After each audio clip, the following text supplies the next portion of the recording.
Hi everyone, and welcome back to our daily news roundup. Today we have a packed lineup of latest stories from around the world, so let's dive right in. We begin with a high-profile case in Karnataka, where Prajwal Revanna, the grandson of former Prime Minister Ajay Devgowda and a JDS MP, has been in Europe since last April amidst facing sexual abuse allegations. Chief Minister Siddharamaiah has written a second letter to PM Modi requesting Prajwal's return and cancellation of his diplomatic passport. Siddharamaiah has been vocal in condemning Prajwal's actions, accusing him of abusing his diplomatic privileges to escape the country. Notably, former PM Gowda has also issued a stern warning to Prajwal, urging him to return and face the legal system. This case highlights the complex intersection of political power and legal accountability in India, raising important questions about the influence of powerful families and the effect of legal system in handling such high-profile cases. Moving on to national politics, the Congress party is criticizing the Election Commission over alleged bias. Congress spokesman Abhishek Singhvi accuses the EC of neglecting complaints against BJP leaders and showing favoritism towards the party. Specifically, Singhvi criticizes the EC's response to issues like the disclosure of voter data and their reluctance to act on potential moral code violations by PM Modi and Home Minister Amit Shah. Singhvi's criticism extends to the EC's handling of Form 17C data, which is critical for ensuring transparency in the electoral process. The Congress party urges that the EC's actions are undermining democracy and failing to uphold its constitutional obligations. In a tragic incident in Maharashtra, a boiler explosion at the Mudan Chemical Company in Dombivli's Maharashtra Industrial Development Corporation area has resulted in deaths of 8 people with over 50 injured. The explosion, which occurred due to a technical issue in the reactor, led to devastating fire and caused significant damage to nearby houses and shops. Rescue efforts are ongoing, with teams searching for trapped workers inside. Local residents have long demanded the relocation of such industries due to their proximity to residential areas, citing safety concerns. This tragedy underscores the need for stricter regulations and safety protocols in industrial zones. In a show of support, the Chief Minister announced compensation of 5 lakh rupees for each deceased and promised to cover medical expenses for the injured. In a matter of national defense, the Department of Military Affairs is seeking feedback on the Agnipath recruitment scheme. Launched in June 2022, this initiative replaced the traditional recruitment processes for soldiers, offering short-term contracts with limited opportunities for entry into the regular army. There is a cap of 1.7 lakh recruits until 2026, with opportunities for selected Agniveers to join the regular cadre. While the government defends its effectiveness, the opposition Congress party has pledged to abolish it if voted in power. The DMA is gathering feedback from the Army, Navy and Air Force to assess the program's progress and identify areas for improvement. Now let's head north to Uttarakhand, where a pilgrim surge at the Char Dham temples has led to concerns about crowd management, with over 9.5 lakh devotees visiting the holy sites in just the past 2 weeks. This overwhelming influx has prompted the state government to request assistance from neighboring states in preventing unregistered pilgrims from undertaking the journey. The online registration for the yatra has been banned until May 31st due to this overcrowding. The Union Home Secretary has instructed daily reporting of pilgrim numbers and has sought assistance from the NDRF and the Indo-Tibetan Border Police for crowd management.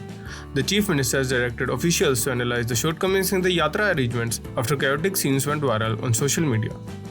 Shifting gears to some international news, tensions are flaring in East Asia as China conducts large-scale military exercises around Taiwan. These drills, codenamed Joint SWOT 2024A, involve warships and aircraft encircling the island nation.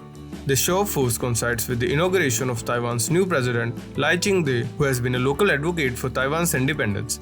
China views this as a provocation and has denounced Lai as a dangerous separatist. The timing of these military sessions is no accident. China sees Taiwan as a breakaway provenance and considers reunification a core national interest. They view Lai's inauguration speech, which praised Taiwan's democratic achievements, as a blatant challenge to their authority. Taiwan naturally has responded by deploying its own air, ground and naval forces to defend its airspace and territorial waters. President Lai has vowed to uphold Taiwan's freedom and democracy in the face of Chinese intimidation. The situation is a major concern for the international community, as the Taiwan Strait is a crucial shipping lane and any conflict there could disrupt global trade and potentially lead to a border war. Turning to Russia, there has been a major shakeup in the military leadership, with several high-ranking officials arrested on bribery charges. This includes Lieutenant General Vadim Shemrin, Deputy Chief of Staff, and Major General Ivan Popov, a former top commander in Ukraine. These arrests follow similar ones earlier this year, including Deputy Defense Minister Timur Ivanov and Lieutenant General Yuri Kuznetsov. While the Kremlin denies targeting the military specifically, it's hard to ignore the string of arrests. Some analysts believe this could be a sign of internal power struggle within the Russian military or an attempt to deflect blame for the war's failure in Ukraine. There is also criticism directed towards Defense Minister Sergei Shoigu, accused of incompetence and corruption, notably by mercenary leader Yevgeny Prigozhin. It's important to note that this corruption has been a systemic issue in Russia, and these arrests could be a part of a broader effort to address it. However, given the timing and context of the war in Ukraine, it raises questions about the stability of Russian military leadership. In Mexico, a tragic incident occurred during the closing campaign rally for Citizens Movement mayoral candidate Lorena Cavanaghi in San Pedro Garza Garcia. A gust of wind caused the stage to collapse into the crowd, resulting in at least 9 fatalities, including a child, and left around 50 others injured, some critically. Governor Samuel Garcia confirmed the casualties and injuries, expressing deep condolences to the affected families. The accident occurred despite warnings from Mexico's meteorological service about heavy rain, strong winds up to 70 km/h, and possible tornadoes in the area. The tragedy underscores the need for strict safety measures, especially during adverse weather conditions. In a move that could escalate tensions with the West further, Russia has signed a decree allowing the seizure of US assets within its borders. This comes as a response to crippling sanctions imposed by the West in response to war in Ukraine. Western sanctions have frozen around $300 billion of Russian financial assets, primarily central bank reserves. In retaliation, Russia's decree aims to compensate business and individuals suffering due to these sanctions. This compensation would come from seized US-owned assets including real estate properties, businesses, bank accounts or shares. The United States has already taken steps to counter this move as US Congress recently passed a bill allowing frozen Russian assets in the US to be used to support Ukraine. This tit-for-tat approach could lead to severe economic consequences affecting both sides.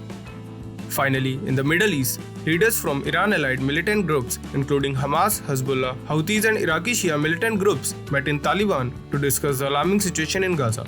The discussion focuses on the ongoing conflict with Israel and the Al-Aqsa flood operation. The meeting emphasized the continuation of so-called jihad or armed struggle and the pursuit of complex victory for the Palestinian residents. Representatives from Palestine Islamic Jihad, the Popular Front for the Liberation of Palestine, and other Iraqi groups were also present. It's critical to understand that this meeting represents a consolidation of hardline military groups backed by Iran, potentially signaling a more unified and aggressive front towards Israel. And that concludes our today's news report. Stay tuned for more updates and don't forget to like, share and subscribe to our channel. This is Chronicle Daily signing off.